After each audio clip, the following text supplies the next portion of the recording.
At A-Corp Media, we use this forum to discuss civilly all things political, from national issues to local elections. This is In the Arena.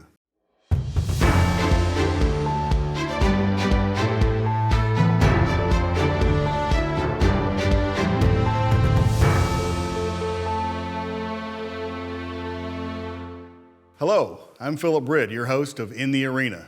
Joining me today is three-term prosecutor of Stoddard County, Russ Oliver. Welcome to the show, Russ. Hey, thanks for having me, Phil. All right. Yeah.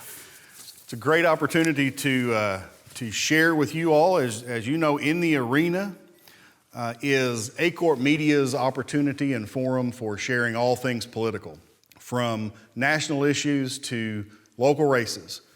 We try to bring some civility back to the conversation about politics. And today is our opportunity to talk with Russ Oliver about why he should be given a fourth term as Stoddard County prosecuting attorney. We enlisted the help of Dunklin County prosecuting attorney Nicholas Jane to draft the questions that we would ask to the candidates for prosecuting attorney in Stoddard County. We gave you the questions beforehand.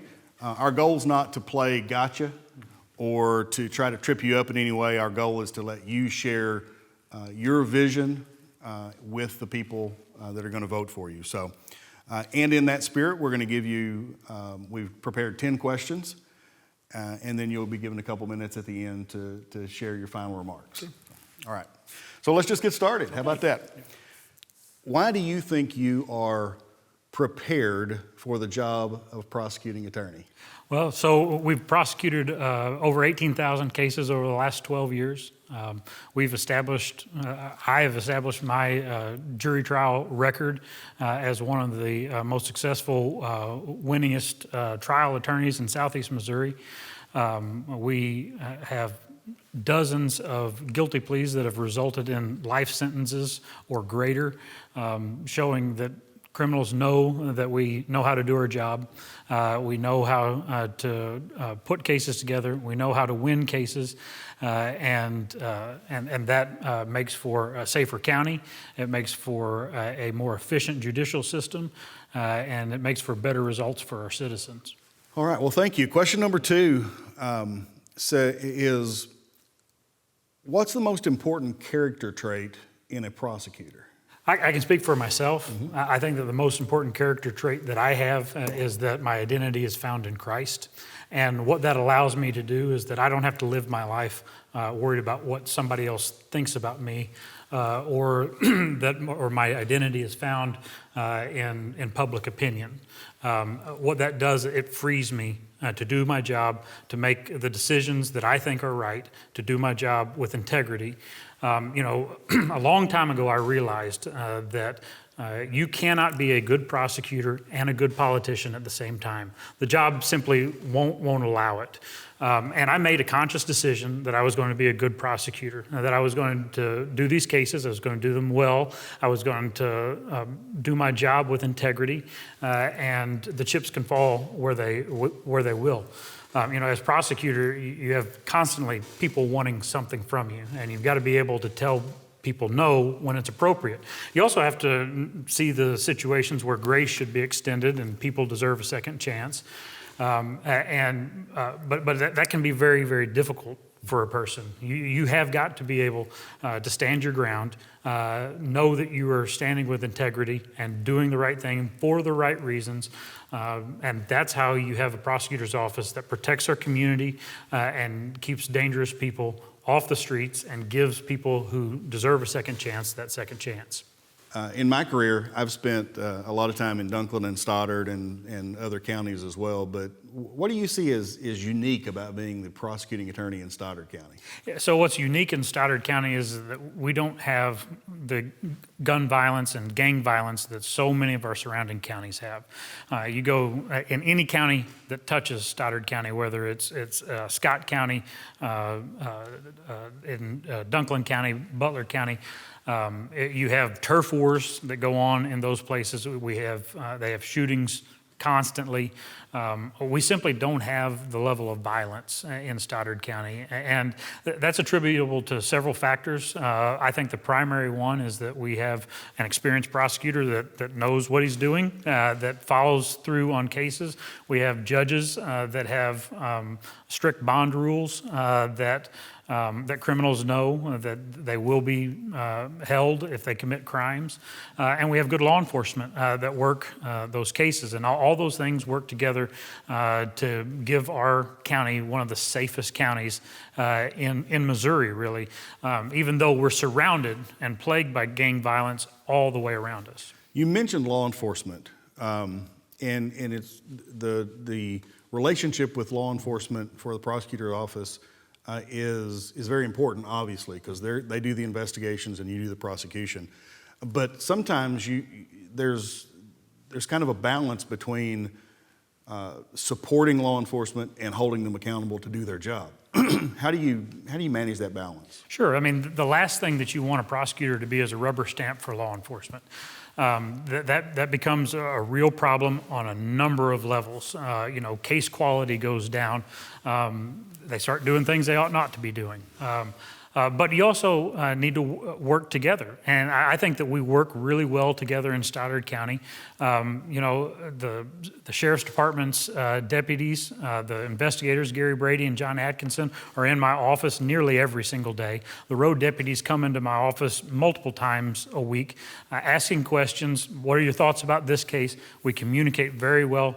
Dexter PD and all the other municipalities and their detectives, we have a very open line of communication. Every single major case squad that we have had in the last 12 years, I've been sitting in the command center, giving advice, saying we've got this much, we need some more, or there's this element of the crime that we have to establish that we haven't established yet. And so it's important that we work together, but it's also important that, there's a reason why we have a prosecutor and not just an automatic stamp, all right? So, I work with the law enforcement in training. I've put on search and seizure classes, teaching them about what the constitutional requirements of search and seizure. And I think that the results really speak for itself. Before I came into office, Stoddard County law enforcement hadn't won a jury trial in over 7 years. Since I've been in office, we have secured a guilty verdict on 96% of the charges that we have submitted to juries. And so those results speak for themselves. We're working well together. There's a healthy balance there. Do I consider them my friends? Absolutely. I'm friends with most all of the law enforcement officials in the county. Am I their buddy that's there just to say, whatever you want, we're going to do? No, I tell them no. I hold them to a high standard. I demand excellence, and that's the only way you get the results that we get for our citizens is by demanding excellence. And their response to that has been great. They have stepped up to that challenge, met the challenge, they meet my expectations, and we have a really good system going. You mentioned earlier that Stoddard County is different in that it doesn't have the same kind of violent crime that you may see in other counties. So what is the biggest public safety issue that faces Stoddard County? Gang violence. We don't have it, or we don't want it. And don't think for a second that these people have not came to try to set up shop in our county. They'll send scouts out. They'll send scouts out from Sykeston gangs, from Poplar Bluff gangs, from Caruthersville and Blytheville gangs. They'll come into Dexter. They'll come into Bernie. They'll come into our smaller towns, try to set up shop and get root. And we're very cognizant of that. We keep a close watch on what's going on. And when those people do that, we're going to root them out. We're not going to let gangs take a foothold in our county because my kids, I've got 3 kids. I don't want to be going to the park in Dexter and my 7-year-old daughter pick up shell brass or gun brass that you see if you go to a park in Sykeston. You'll see that if you go to a park in Poplar Bluff, and that's not going to happen under my watch. We're vigilant and making sure that gang violence never takes root in our county. Most people see the prosecutor's role totally as what you're talking about, the prosecuting cases, criminal cases. But a lot of people don't know that you're also the attorney for the county. You're the county counselor. How do you manage those two different responsibilities? Yeah, so it's a lot at times, but I had my own law practice, civil practice for about 8 years. My first term, I was part-time, and I had a civil practice during those first 4 years.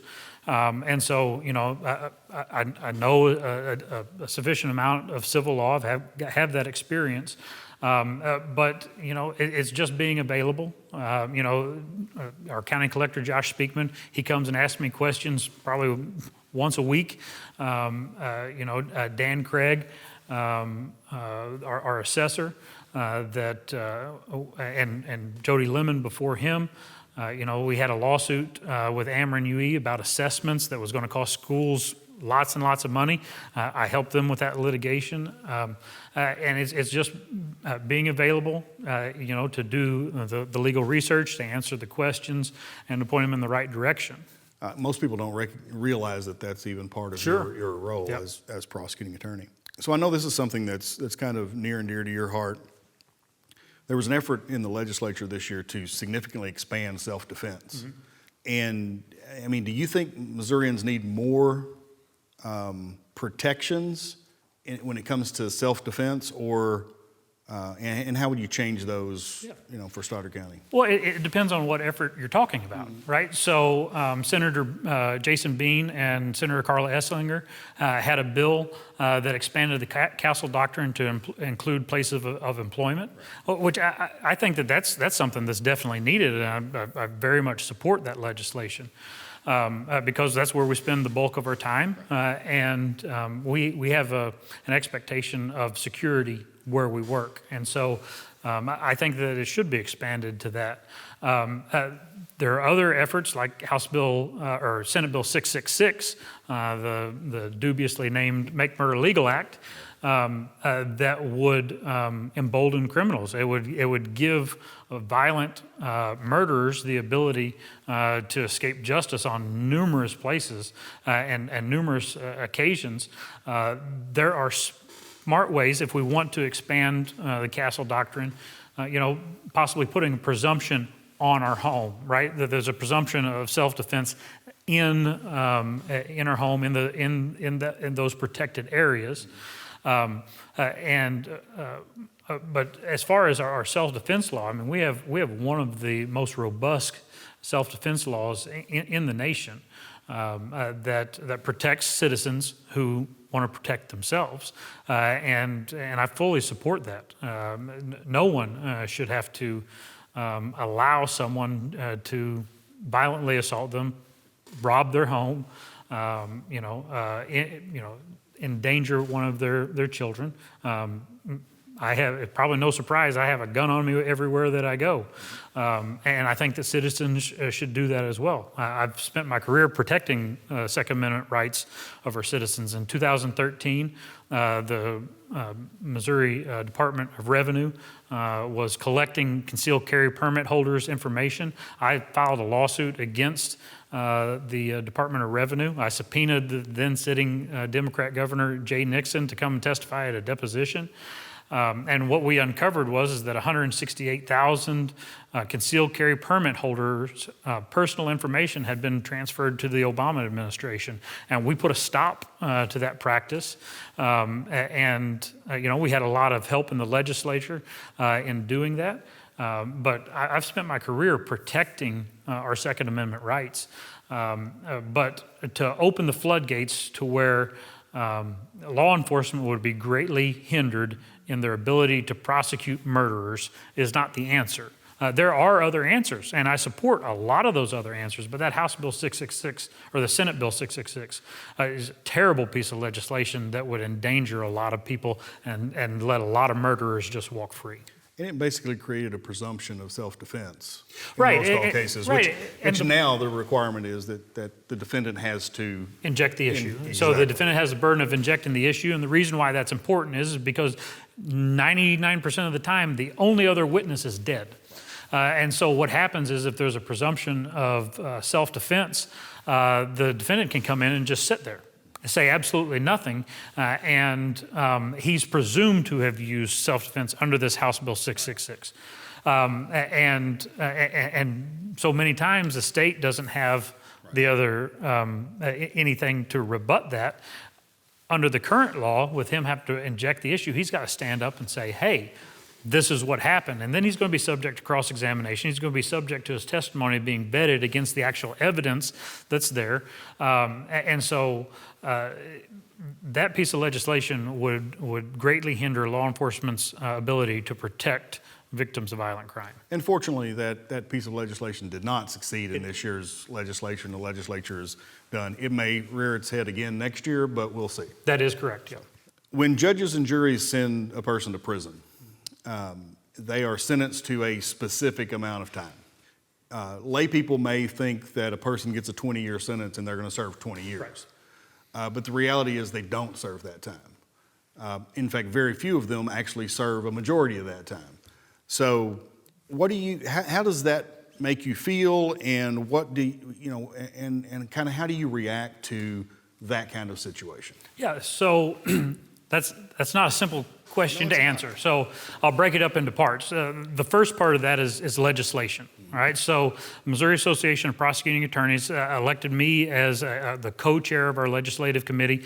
I served in that capacity with Bob McCullough, the St. Louis prosecutor, and served there for a number of years. I'm still on that committee. We have been pushing for truth in sentencing law for several years. And what truth in sentencing is that it basically says, the sentences that judges hand down need to be reflective of the actual time that they're going to be spending in prison. And so we as an association, me personally, have put into a lot of effort into getting truth in sentencing in Missouri for a number of additional crimes. We've hit our head against a brick wall for several years. In the last couple of years, we've gotten some real traction. Governor Parson and the legislature, Senator Bean has been very, very helpful in pushing forward legislation to get some real truth in sentencing in place. And that's an important role that, as prosecutor, advocating for law enforcement issues, advocating for public safety issues in the legislature is something important for a local prosecutor to do. And secondly, knowing your statutes. You have to know the mandatory, the crimes that have mandatory sentencing on it. You can go and get a big number on a case that doesn't have mandatory sentencing and miss the opportunity to charge them with a different offense that might have an 85% mandatory sentencing, which, we're two lawyers here and we're probably talking Greek to a lot of the people that's listening, but to make it simple is that, crime X may have a minimum sentence of 15 years or 15% before that person's eligible for probation. So they got to serve 15% of their sentence before eligibility. In the last few years, the parole board has been very, very quick. Man, as soon as they hit that minimum time, they're out the door. I just did a week-long jury trial on a gentleman in Stoddard County that had just been given a 30-year sentence in Bollinger County for a string of burglaries, and then he was paroled out after 8 months in DOC. He comes down and we have a week-long jury trial. He's awaiting sentencing right now, but that's a perfect example of those mandatory sentences being very important. But a different crime Y may have an 85% mandatory minimum. That means you've got to serve 85% of your sentence before being eligible for parole. So it's important to know all those statutes, charge accordingly, and lastly, to seek the maximum sentences on the most dangerous criminals. You can't just say, well, I think this guy needs to be in DOC for X number of years and get X number of years, because you've got to take that into consideration. in seeking your sentences. And you have to be cognizant of that for your dangerous offenders, right? So your child predators, your violent people, you've got to seek maximum sentences when appropriate, when people are dangerous, when they're not rehabilitatable, and the recidivist offenders, to seek those long sentences to ensure that they're out of the community. You mentioned recidivism. What's your role as a prosecutor in helping to ensure that a person who goes to prison, comes back, doesn't come back into the system? How do we combat that? Yeah, so I see the role as prosecutors as a lot bigger than most people think of it. Like when you think about the prosecutor, you just think about the guy that goes to court. To me, being prosecutor is something so much more. It's you're a minister of justice. I mean, I don't have a single client. I have 30,000 clients that hired me to be their lawyer, to lead their criminal justice system. And so I see my role as much bigger as a part of improving our community, make our community a safer, better place for people to live and grow up in and raise a family in. And so I'm involved in a lot of programs that are designed to prevent recidivism. I'm very, very active in faith-based recovery programs. I was a pastor at a church for about 3 to 4 years, and we took our classrooms and our Sunday school classrooms, put beds in them to where guys coming out of programs like John 3:16, Breaking Bonds, and other programs like that would have a transition house. I've invested myself in making sure that those people that have been in the margins of society come to the saving knowledge of the gospel of Jesus Christ, for one, and that they're transformed into new creatures in Christ, and they live a different life. And we see the success rates of that. We see reduced recidivism. We see sons and daughters restored to parents that had to just cut them off and say, I can't have anything to do with you anymore. We see moms and dads restored as families. It's really a systemic answer to a systemic problem. Right, so we have a systemic issue here that we have generational addiction issues in our community. I'd say that 85 to 90% of our felony cases are directly related to drug and alcohol addiction, and so but we're not starting on the first generation of meth. That started back whenever I was in junior high, and so the people back in the early 90s when meth came in, they had kids and their kids grew up in a meth house. They had kids and their kids grew up in a meth house. And now we're on a 4th and 5th generation of the cycle of generational addiction. And so this is a systemic answer to this systemic problem in that now we're taking these people out of the pits of addiction and bringing them and restoring them to life, to teaching them to be good, productive members of society, teaching them to be moms and dads to those kids, because no matter what their situation was before, what kind of squalor that they were in that meth house, those kids want their mom and dad. They love their mom and dad, and there's nothing like seeing a family reunited with their moms and dads being productive members of society and being that mom and dad that God created them to be. And so to answer your question, I see my role as prosecutor as much, much bigger than wearing a tie in a courtroom. I see it as a person who is charged with bringing about community transformation.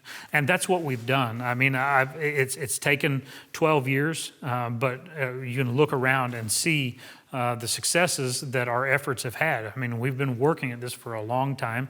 We want to continue to work at this. We want to continue to make that positive impact for our community. If you've been keeping track at home, that was 9 questions, but the prosecutor just answered question number 10 as part of question number 9. So that's all the questions that I have for you that we prepared beforehand. I'm going to give you a chance to have the last word. The last 12 years have been the honor of my life. The faith and trust that you and the citizens have put on me to do the job that you've hired me to do, I don't take that lightly, and it's an extreme honor. I'd like to thank each and every one of you for that trust. And I've worked every single day to make the right decisions for the right reasons, to get the results that make an impact and an effect in your life, giving us safe streets and safe communities. There's not a single street in Stoddard County that you can't walk down at the pitch black of night and not feel safe. We have worked hard to keep our community safe for my children and for yours. I'd like to thank you for that opportunity. Have I got everything right? No, no one does. But I like to think that we got more things right than we got wrong. Regardless of how you view the decisions that I've made, I do want you to know that those decisions that I make are made with the integrity that I live my life by, that I demand of everyone around me. And I make those decisions because I feel like they're the right decisions. And that's my sole motivation. And my sole motivation is for you, the citizens, to have a safe community, a place where you feel like justice is being done, that you feel like people are treated fairly, and that our communities are being transformed into better places, because that's what you've hired me to do. And I thank you for giving me the opportunity the last 12 years. I hope that you'll give me another opportunity to continue serving you. And we will continue to serve with the same passion, the same zeal, the same dogged determination to get the results that you and your families deserved. Thank you. Thank you to Stoddard County Prosecuting Attorney Russ Oliver for joining us in the arena. We'll see you next time.